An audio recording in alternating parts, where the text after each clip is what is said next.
नमस्कार दोस्तों। आज की इस वीडियो में मैं आपको बताऊंगा आने वाले 2-3 हफ्तों में कौन-कौन से बड़े रेसेस होने वाले हैं। मैं जिन लोगों को ऑनलाइन ट्रेनिंग देता हूं, उनका नाम बताऊंगा, वो कौन-कौन से डिस्टेंस दौड़ेंगे और कौन-कौन से इवेंट में वो पार्टिसिपेट करेंगे। आपको इस वीडियो से आज 2 चीज़ सीखने को मिलेगा। एक ये है कि आने वाले 2 हफ्तों में कौन-कौन से इवेंट होने वाले हैं और रेसिंग का सीज़न ये चल रहा है अक्टूबर से लेके फरवरी तक का। इसमें बहुत सारे इवेंट्स होते हैं। इनफैक्ट एक-एक हफ्ते में 3-3 4-4 इवेंट होते हैं। तो आपको जो रेस का जो चयन करना है, वो कैसे करना है? कौन-कौन से आप पैरामीटर, कौन-कौन से जो फैक्टर्स हैं, वो आप कंसीडर करें, जिसके हिसाब से आप अपना रेस चूज़ कर सकते हैं। तो चलिए शुरू करते हैं आज का वीडियो। सबसे पहले मैं आपको बता दूं 24 नवंबर के दिन मेरे जो ऑनलाइन सब्सक्राइबर मित्र जो हैं, ये कौन-कौन से रेस पार्टिसिपेट किए। कामदेव जी 21 किलोमीटर किए टाटा स्टील जमशेदपुर में। इनका 1 घंटा 32 मिनट का टाइम रहा और कुल मिला के 12 मिनट का इम्प्रूवमेंट आया। दिनेश्वर जी जो कि 10 किलोमीटर दौड़े टाटा स्टील जमशेदपुर में, इनका 1 घंटा 6 मिनट का टाइम आया।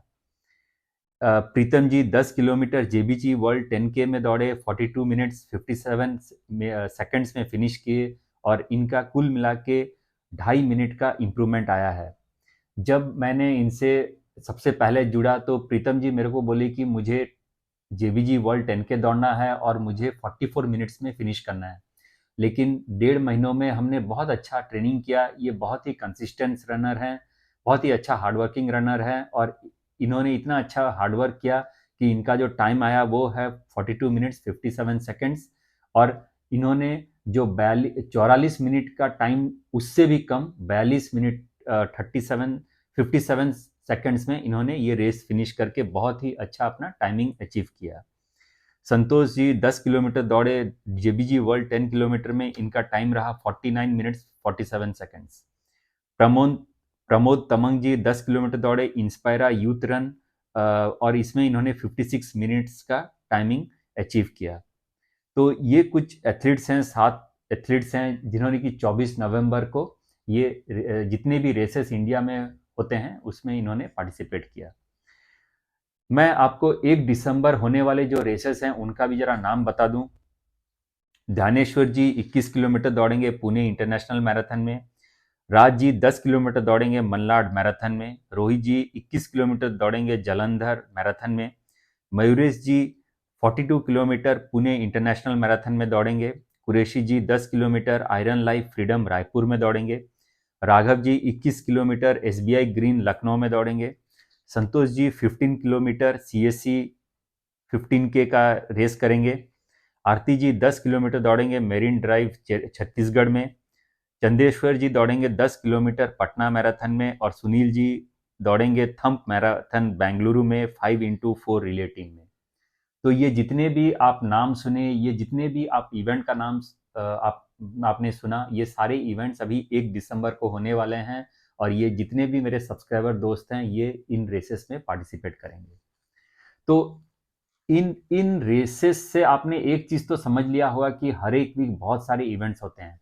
तो अभी मैं आपको समझाता हूं कि आपको अगर कोई रेस का अगर प्रिपरेशन करना है, रेस में अगर भाग लेना है, तो कौन कौन से आपको फैक्टर्स हैं, कौन कौन से वो चेक मार्क हैं जो कि आपको देखना चाहिए और उस हिसाब से रेस में पार्टिसिपेट करना चाहिए। सबसे पहले आप देखें कि आपका लेवल क्या है। आप 10 किलोमीटर करना चाहते हैं, 21 किलोमीटर करना चाहते हैं या 42 किलोमीटर करना चाहते हैं। अगर आप अगर आपने रनिंग अभी शुरुआत किया हुआ है 6 महीने, 8 महीने, 1 साल में, तो आप 10 किलोमीटर के ऊपर बिल्कुल भी ना दौड़ें।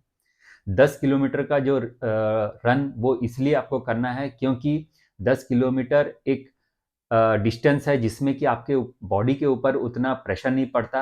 आप बड़े आराम से 50 मिनट, 1 घंटा, 1 घंटा 15 मिनट में आप रेस फिनिश कर लोगे।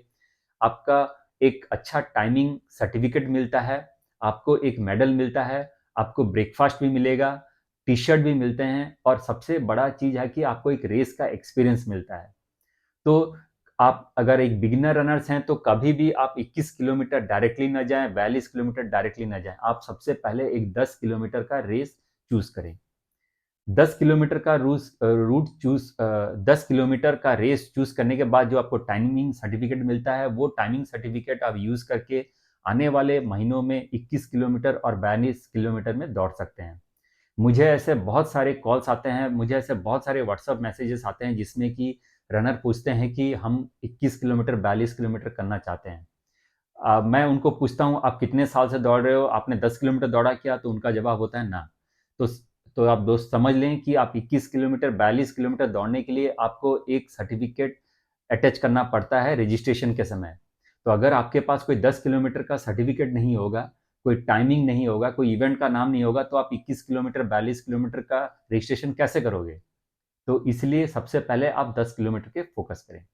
दूसरा जो फैक्टर है वो है, आप 10 किलोमीटर अगर दौड़ते हैं तो आपके घर के पास, आपके सिटी के पास जो इवेंट हो, आप वहीं पर जाएं। 50 किलोमीटर, 100 किलोमीटर, 150, 200 किलोमीटर के अंदर जो भी इवेंट हो रहा हो, आप वहीं पर जाएं, 10 किलोमीटर का रजिस्ट्रेशन कराएं और वहां बहुत अच्छे से दौड़ के आएं।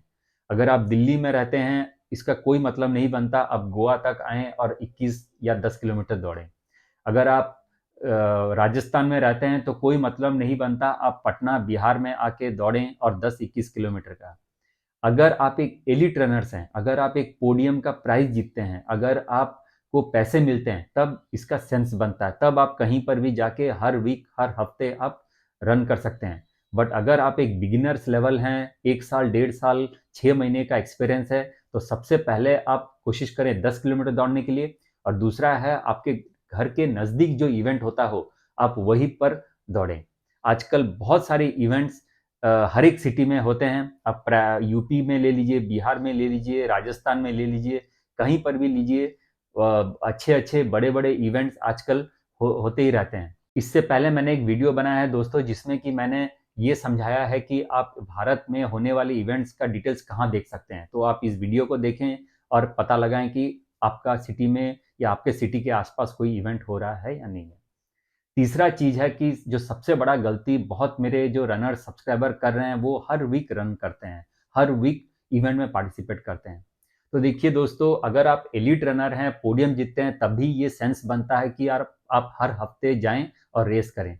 लेकिन अगर आप बिगिनर लेवल हैं, 6 महीना 1 साल के रनर हैं, तो आप बिल्कुल भी ये गलती ना करें। इसमें सिर्फ आपका पैसा वेस्ट होगा, आपका ना तो इम्प्रूवमेंट आएगा, ना तो आपको उससे कोई फायदा होगा। आप ट्रेनिंग 80-85% अपना फोकस ट्रेनिंग में दें और हर 2 महीने में आप एक इवेंट करें। अगर आपको रेस करने का बहुत ही मन है तो आप महीने में एक रन करें, लेकिन एक से ज़्यादा रन बिल्कुल भी ना करें, क्योंकि रजिस्ट्रेशन कॉस्ट रहता है, एकोमोडेशन रहता है, ट्रैवलिंग कॉस्ट रहता है, फूड रहता है और उसके ऊपर आपको जो जूते का खर्चा रहता है, टी शर्ट का खर्चा रहता है। तो इसलिए आप अपना खर्चा बचाएं, ट्रेनिंग अच्छे से करें, हर 2 महीने में एक अच्छा सा रेस चूज करें और उसमें जाएं। चौथा चीज है, जब भी आप कोई एक रेस का सिलेक्शन कर रहे हैं तो आप ये देखें कि वो फ्लैट सरफेस हो। दिल्ली में बहुत सारे इवेंट होते हैं जो बिल्कुल फ्लैट सरफेस पे होते हैं। न्यू दिल्ली मैराथन एक एग्जाम्पल है।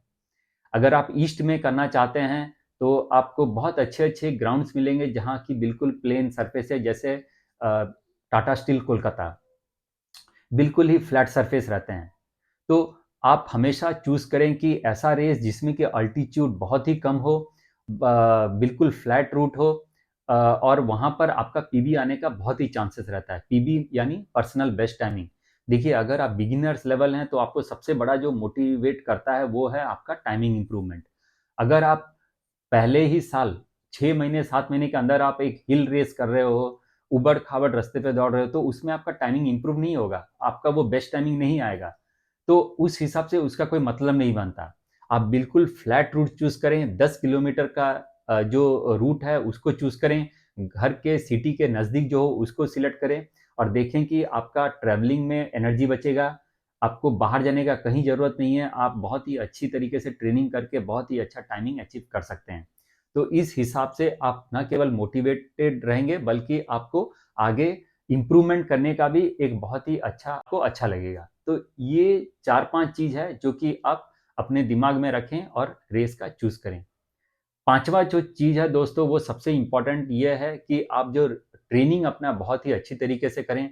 आप कम से कम 2 महीने का ट्रेनिंग करें और तभी जाके कोई इवेंट में पार्टिसिपेट करें। हर वीक अगर आप पार्टिसिपेट कर रहे हैं तो आपका उसमें पर्सनल बेस्ट टाइमिंग नहीं आएगा, क्योंकि बॉडी को थका के कभी भी पर्सनल बेस्ट टाइमिंग नहीं आता।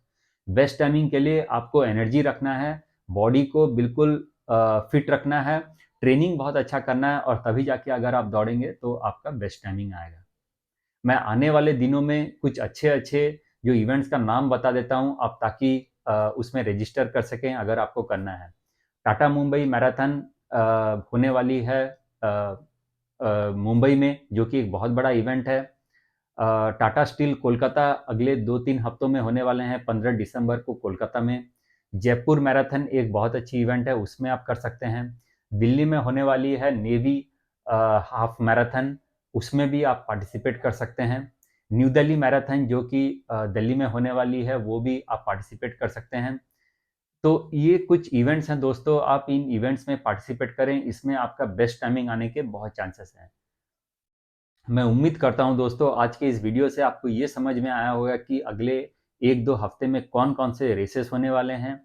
आप अगर आप रजिस्टर करना चाहते हैं तो कौन-कौन से आप फैक्टर्स हैं वो आप कंसीडर करें और रेस के लिए रजिस्टर करें। मैं ये वीडियो इसलिए बनाता हूँ ताकि आपका फालतू का कोई खर्चा ना हो, आप पैसे सेव करें, अपने ट्रेनिंग पे खर्चा करें, अपने ऊपर खर्चा करें, अच्छे से रेस करें, अच्छा टाइमिंग लाएँ और एक बेहतर सिटीजन बनें। नमस्कार।